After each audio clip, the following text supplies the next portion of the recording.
By the beginning of the 21st century, the Umbrella Corporation has become the largest commercial entity in the USA.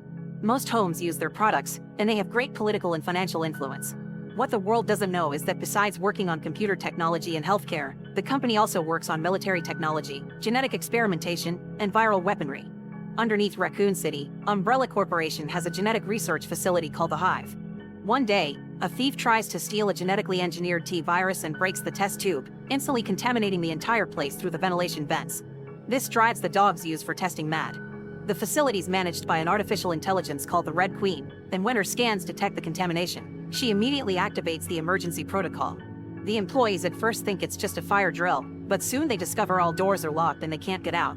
The Red Queen releases a deadly gas to get rid of anyone she considers infected, and one of the elevators full of people falls and crashes, but the other manages to stop before an accident happens. The employees manage to force the doors open, but when a woman puts her head out, the Red Queen sees her on the cameras and activates the elevator again to kill her. In a mansion in the city, Alice wakes up in a fancy bathroom with no memory of who or where she is. The only thing she has a flashback of is passing out in the middle of her shower because of something on the wall. After putting on some clothes, she wanders around the room to look for clues and finds a note about her dreams, but when she writes under it, she confirms that's not her handwriting. She also finds a drawer full of weapons under an electronic lock, and a photograph of her wedding day with a man she doesn't recognize. Suddenly, Alice hears a weird noise and goes outside to investigate, only to be pushed back inside by Matt. At that moment, an elite military force breaks into the house through the windows and arrests Matt even if he insists he's a cop because they can't find his name on the system. The leader, James, calls Alice soldier and asks for her report, but she doesn't know what he's talking about. Then the team opens a secret passage behind a wall that reveals a train that will take them to the Hive. Rain fixes some wires to make it work again, and once everyone is aboard, they check a locked door to find an unconscious Spence. Alice recognizes him as the guy from the picture, and seeing him makes her remember their wedding day. When she checks her wedding ring, Alice discovers it says property of Umbrella Corporation. The team wakes Spence up, but he doesn't remember anything either. Moments later, the train leaves the group at the Hive.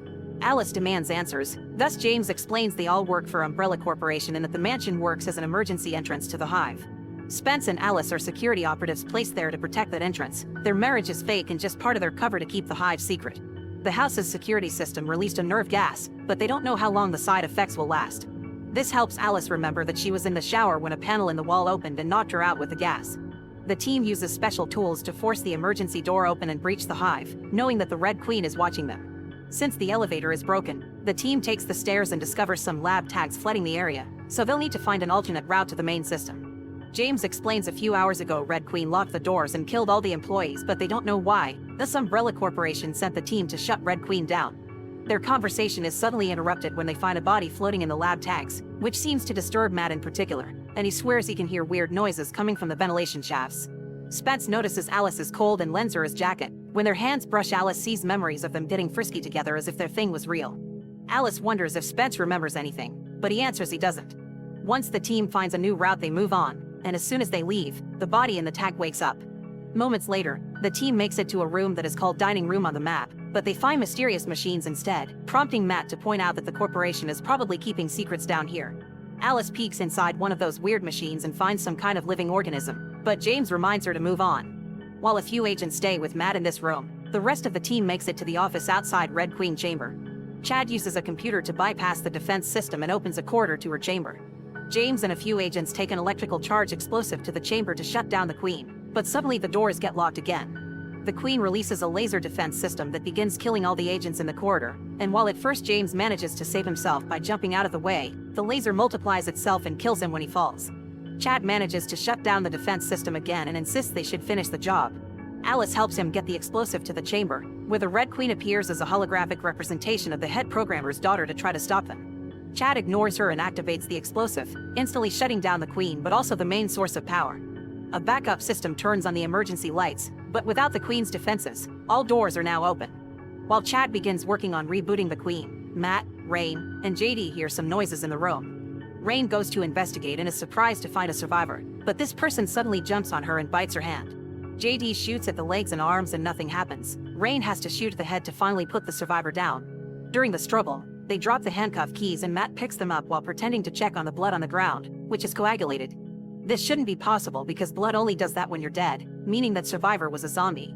At that moment, Alice, Spence, and Chad come back, and as soon as everyone turns around, the body of the survivor disappears. The team doesn't have time to plan what to do next because now that the doors are open, all the employees that became zombies are leaving the offices and coming after them. The agents immediately begin shooting at the zombies to keep them at bay, but a stray bullet hits one of the many weird machines and makes it explode. The impact makes Alice remember a meeting she had with Lisa, during which Alice promised her that she would get her access to the virus. The impact also hits Matt, makes him drop the keys into a hole in the floor. He has to crawl under a table and kick zombies away from him while he picks them back up. Luckily, he manages to grab them right before Alice takes him away. They need to find the agents, because they got separated during the explosion. Speaking of the agents, they're starting to run out of ammo, so JD uses a special code to open a door to try to escape. Unfortunately, the corridor behind the door is crowded with zombies and they grab JD into the horde to kill him. Rain cries out for him as Chad and Spence drag her away before closing the door again. Meanwhile, a monster known as Liquor escapes from another one of the machines. Alice begins looking for a safe exit and loses Matt on the way. Eventually, she finds the labs and notices a bunch of cages with holes in their doors.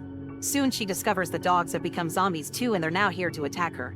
Alice rushes to hide in an office only to be attacked by a human zombie instead. Luckily, her instincts kick in and she easily beats him up. A new memory flashes in her brain, reminding her of the training she is because she's an agent too. The zombie she defeated was a security guard, so Alice takes his gun and uses it to go after the dogs. She shoots them all until she's out of ammo, and since there's one dog left, she jumps and knocks it out with a mega kick. Meanwhile, Matt makes his way to the offices and searches for the desk that belongs to Lisa. A zombie startles him when he begins hitting the windows, but Matt ignores him and starts looking through the files. At that moment, a new visitor shows up. It's Lisa, who Matt quickly approaches for a reunion, only to discover she's a zombie as well.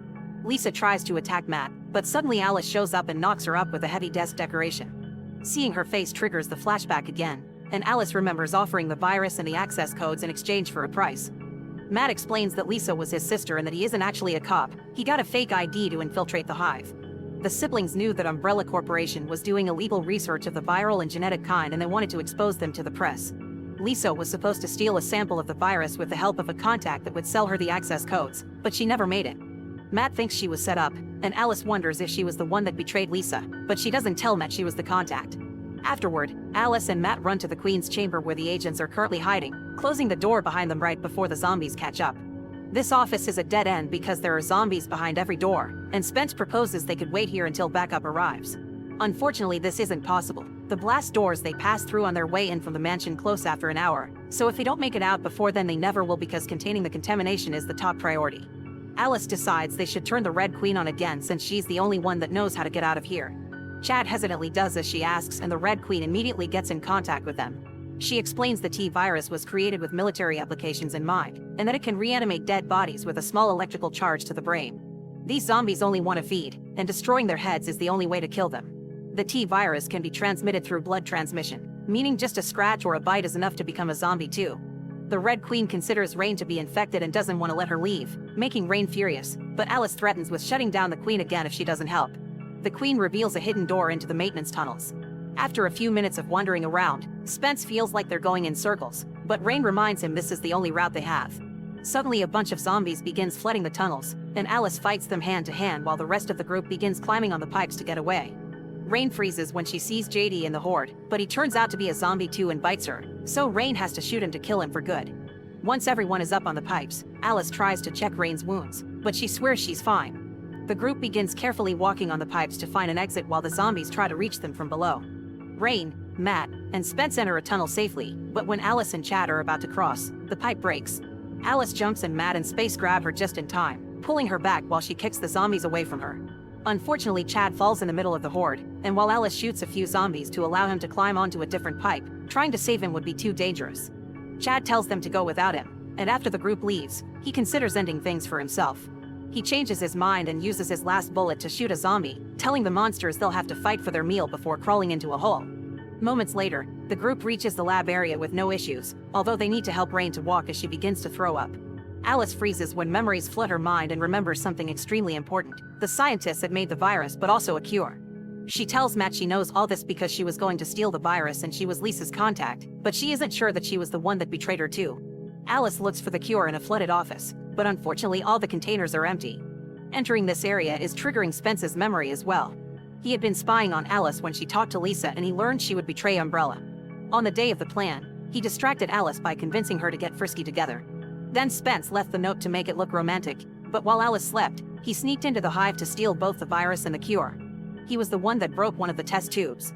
In the present, Alice notices Spence is acting weird and gets suspicious, especially when he finds a gun on a table. Spence gets to it before Alice can and aims it at the group as he asks Alice to come with him. He thinks they can sell the virus and the cure and gets a rich life out of it, but Alice turns him down, explaining she only wanted to steal the virus to stop Umbrella, not to promote their business. Spence thinks Alice and the siblings are very naive for thinking they can stop such a mega corporation, and when Rain asks, Spence confesses the virus and the cure are hidden in the train. Suddenly a zombie comes out of the water and bites Spence, but he quickly kills her with a few shots. Then he leaves the lab and locks the door to trap the group. At that moment the Red Queen gets in contact with them and reveals she's already taken care of it. Spence makes his way back to the train and finds the box he hid there earlier, but when he's about to inject himself with the cure, he's found by the liquor, who immediately kills him. The Red Queen shows the attack on the lab screen and explains the liquor had been one of the corporation's early experiments, produced by injecting the T virus directly into living tissue. The result had been very unstable, but now that the liquor has consumed fresh DNA, it'll mutate and become stronger. The Red Queen can give them the code to open the door, but she'll only do so if they kill Rain first because she's been infected for too long for the cure to work. Rain asks Alice to do it because 1 death is better than 3, and her pleas become more urgent when the mutated liquor shows up outside the lab, hitting the door repeatedly. Alice grabs an emergency axe from the wall, but instead of hitting Rain, she destroys the screen the Red Queen was using to talk to them. Suddenly the power goes out in the entire hive and the lab door opens to reveal Chad, who shut down the Queen like they promised they would do if she didn't help. At that moment the liquor finally breaks the glass, so the group runs through the door until they make it back to the train. When Alice approaches Spence's body, he wakes up as a zombie and tries to attack her, but Alice easily kills him with the axe before dropping her ring. The group gets to escape on the train, and Chad and Rain get an injection with the cure. Then Rain gives Alice her watch, which indicates they only have 8 minutes left to leave this place before she passes out. For a moment Alice thinks Rain died and she grabs the gun in case she'll turn, but Rain opens her eyes again and assures her she's fine. Suddenly the train begins shaking. It's the liquor trying to make its way inside. By pawing at the walls it manages to scratch Matt, then it tears off the outer door of the control room to kill Chad. Matt immediately closes the inner door that separates them from the control room, but the liquor climbs to the back of the train and pushes down the last door to enter. Alice shoots it a few times but it isn't enough, and the liquor grabs her leg with its tongue as Matt hits it with a bunch of pipes. This hit isn't enough to hurt it either, but at least now Alice can use a pipe to stab the liquor's tongue and trap it. At that moment, Rain finally turns into a zombie too and attacks Matt. After some struggle, Matt manages to push her away and shoots her in the head. Then he opens the floor door to release the liquor on the train tracks, causing it to catch on fire. Alice grieves for Rain before grabbing the box with the cure and leaving the train with Matt, reaching the mansion right before the doors get locked again. Now they are safe, Alice allows herself to have a breakdown full of guilt over failing her friends. Matt tries to convince her it isn't her fault, but he suddenly begins feeling lots of pain from his injury. Alice gets ready to inject him with the cure, but all of a sudden, a group of Umbrella scientists arrives. They notice Matt is mutating and take him away to be used in the Nemesis program. Alice tries to fight for him but she's knocked out and sent to quarantine. Alice is taken to the Raccoon City Hospital while a mysterious voice announces they're reopening the hive to investigate what happened there. Sometime later, Alice wakes up on an examination table connected to a weird machine. After tearing off all the wires from her body, she asks for help, yet nobody replies. The security cameras are still on, but there's only a shadow passing by. Alice uses a syringe with her blood to force the electronic lock open and escapes the room only to discover the rest of the hospital is empty as well. When she makes it outside, Alice discovers Raccoon City has become an apocalyptic wasteland. Newspapers reveal zombies are on the loose, so Alice retrieves a shotgun from a police car, ready to survive her next adventure. Make sure to subscribe and turn on notifications so you can watch more videos like this. Thanks for watching.